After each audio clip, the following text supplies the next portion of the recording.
Pull up a map of Switzerland. Now overlay language. French on the west, German on the east. The line between them doesn't follow mountains or rivers. It cuts straight through farmland. To understand Switzerland, you have to understand one simple fact. The Alps are a wall. A 750-mile barrier running east to west, separating northern Europe from the Mediterranean. For centuries, if you wanted to move goods or armies between Italy and Germany, you had exactly two realistic options. The first was the Great St. Bernard Pass. At 2,469 meters, it's been in use since the Bronze Age, over 3,000 years. The Romans recognized this immediately. Around 43 AD, under Emperor Claudius, they completed a proper road over the pass, paving a route that would connect the Rhine Valley to the Po Valley. At the summit, they built a temple to Jupiter Poeninus, the god of the high peaks. The name stuck. The entire mountain range on that side became known as the Pennine Alps, and the valley leading north from the pass became one of the most valuable corridors in Europe, Valais. But here's where it gets interesting. The Great St. Bernard fed traffic into one specific route, west along the Rhone Valley toward Lake Geneva, then north into what is now France. This wasn't the only path through Switzerland. It was the western path, and the people who controlled it, who settled along it, who profited from it for centuries, they weren't Germanic. They were connected to the Roman world. When the Roman Empire collapsed in the 5th century, two different peoples flooded into what is now Switzerland. From the east came the Alemanni, a confederation of Germanic tribes who swept across the Rhine and settled the Swiss plateau. They brought their language, they brought their customs, and unlike some invaders, they didn't adopt the culture they conquered, they replaced it. From the west came the Burgundians. They took control of the Rhone Valley, Valais, and the area around Lake Geneva, the lands along that Roman road. But here is the crucial difference. The Burgundians assimilated. They adopted the language of the local Gallo-Roman population. Within a few generations, they were speaking a Romance language that would eventually become French. So by around 600 AD, a linguistic border had already formed. Germanic speakers to the east, Romance speakers to the west. And that border ran almost exactly where the modern language line sits today. You would think this would gradually fade. It did not. It hardened. The reason is infrastructure. When the medieval warm period began around 900 AD, Europe's population boomed. Trade routes that had decayed after Rome suddenly became valuable again. And the biggest prize was the Gotthard Pass. The Gotthard sits at 2,106 meters in central Switzerland. For centuries, it was nearly impassable, not because of its height, but because of the Schollenen Gorge, a terrifying ravine where the Ross River carved through vertical cliffs. Around 1220, someone, possibly Walser settlers from Valais, built a wooden bridge across it, the famous Teufelsbrücke, the Devil's Bridge. That bridge changed everything. Suddenly, there was a direct route from Zurich and the Rhine to Milan and the Mediterranean. No detour west, no dependence on the Great St. Bernard.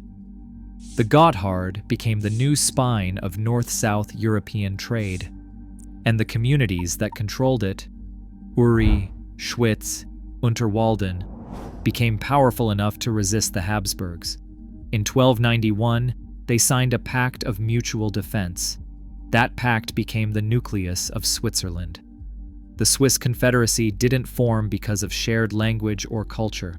It formed because of a mountain pass, and that pass was in the German-speaking zone. Now here's the twist you might not expect. The language border didn't freeze because the East and West stopped interacting.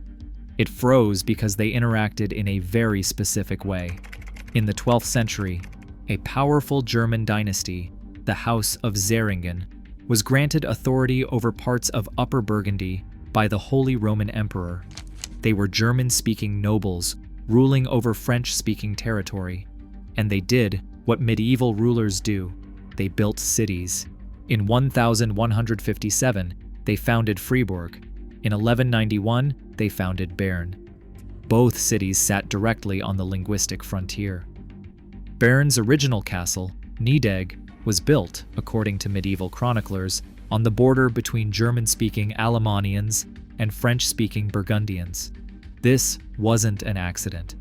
The Zeringens were creating strategic outposts, German-speaking settlements planted at the edge of French-speaking territory. And when the dynasty died out in 1218, those cities became independent. Bern, especially, began expanding, absorbing French-speaking lands to the west while remaining firmly German in character. The linguistic border didn't just survive, it became a political line. And political lines, once drawn, are almost impossible to erase. The proof is in what happened to Valais. Remember, Valais was the western corridor, the route along the Roman road from the Great St. Bernard. For centuries, it was solidly French-speaking. But during the medieval warm period, German-speaking Walser settlers migrated from the Bernese Oberland into the upper reaches of the Rhone Valley. They pushed up into the high meadows that warmer temperatures had made habitable. By 1300, Upper Valais was German. Lower Valais remained French. The border between them runs almost exactly where the medieval Walser settlement ended. Today, the canton of Valais is officially bilingual. The town of Sierre is French-speaking. The town of Luc, just 15 kilometers east, is German. And the line between them hasn't moved in 700 years. This pattern repeated across Switzerland. Wherever German settlement pushed westward, it stopped at natural barriers or at lines established by the Zeringens centuries earlier. Wherever French-speaking culture held, it held along routes that traced back to Roman roads. The infrastructure created the settlements created the language, and the language created the politics, which brings us back to 1992. The Swiss call their language divide the Rostigraben, the Rosti Ditch, named after a potato dish popular in German-speaking Switzerland. The term was coined during World War I, when Swiss public opinion split along linguistic lines. German-speaking Swiss sympathized with Germany. French-speaking Swiss favored France. The country's neutrality held, but the internal division was impossible to ignore. That division resurfaced in December 1992. The European Economic Area vote wasn't just about economics, it was about identity. French-speaking Switzerland, historically connected to France through the old Western trade routes, saw Europe as a natural partner. German-speaking Switzerland, historically self-reliant thanks to the Gotthard, saw Europe as a threat to independence. The results were almost perfectly predictable. Geneva voted 78% yes. Zurich voted 61% no. The only German-speaking cantons to vote yes were Basel-Stadt and Basel-Landschaft, both of which sit on the Rhine, facing France and Germany, not inward toward the Alps. The final tally, 50.3% no. The margin, roughly 23,000 votes out of 4.7 million cast. Turnout was 78.7%, the highest since women gained the right to vote in 1971. One Roman road, one medieval power shift, one referendum decided by a fraction of a percent.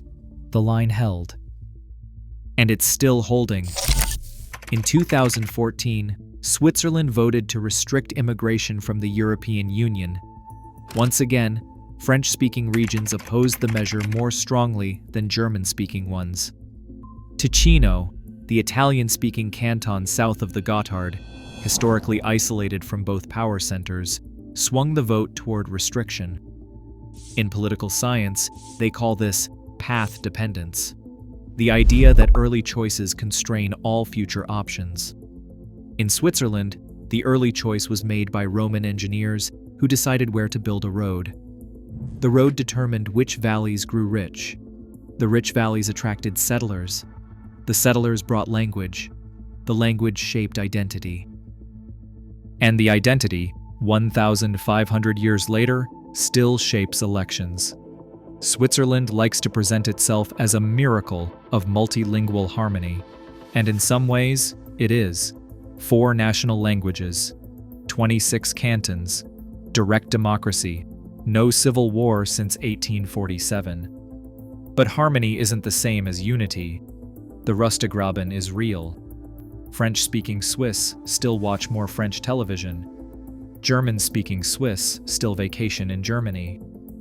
In Parliament, simultaneous translation is standard because members often can't understand each other's regional dialects. The difference is, the Swiss accept this. They've built a political system that doesn't require agreement. Cantons have enormous autonomy. Referendums give every region a voice. The country isn't held together by shared language or culture. It's held together by shared infrastructure, the same passes, the same tunnels, the same highways that made Switzerland a crossroads in the first place. There's one more detail worth mentioning. In 2016, Switzerland opened the Gotthard Base Tunnel, the longest and deepest railway tunnel in the world. 57 kilometers through the Alps, a direct line from Zurich to Milan, finally bypassing the mountain pass that created the Swiss Confederacy 700 years earlier. The opening ceremony featured dancers dressed as goats, miners emerging from the earth, and a figure in a giant winged costume meant to represent the soul of the mountain. It was deliberately mystical, deliberately weird. Because for the Swiss, the Gotthard is not just a tunnel, it is a symbol of what holds the country together. The ceremony was broadcast in German, French, and Italian. Depending on which channel you watched, you got different commentary, different emphasis, different interpretations of what it all meant. Same event, same tunnel, different stories. That's Switzerland. One country split by a line no one can see, a line drawn by a road that's been there since Rome. The Via Francigena, the medieval pilgrimage route that crossed the Great St. Bernard, is still walked today. Hikers follow the same path Archbishop Sigeric documented in 990 AD. They pass through French-speaking villages, then German-speaking villages, then French again, depending on which side of the valley floor they're on. If you ask them where the border is, most couldn't tell you. There's no sign, no checkpoint, just a gradual shift in the language on street signs, a different style of church steeple, a different smell from the bakery. The border is invisible, but it's there. It's been there since the Romans. And unless something breaks Switzerland apart, it will still be there in another 1,500 years. This pattern isn't unique to Switzerland. In Belgium, a similar linguistic border between Dutch-speaking Flanders and French-speaking Wallonia traces back to the boundary of Frankish settlement after Rome fell. In Spain, Catalonia's distinct identity follows old Roman provincial lines. In Italy, the Veneto's separatist sentiment tracks with the boundary of the Venetian Republic. Across Europe, the borders that feel most alive today are often the oldest ones. Not the lines drawn at Versailles, not the lines negotiated in Brussels, the lines that emerged from roads, rivers, and who settled where when the empire collapsed. Switzerland just happens to be the clearest example. A country designed around passes, a democracy that gives every region a veto, a language border that predates the nation itself by 1,000 years and still decides elections. If Switzerland ever fragments, historians won't have to guess where the fault lines are. They were drawn in Roman concrete, and they haven't moved since. If you want to see more invisible lines, the roads, rivers, and borders that still shape how we vote, speak, and fight, subscribe. There are a lot more maps with secrets hiding in plain sight.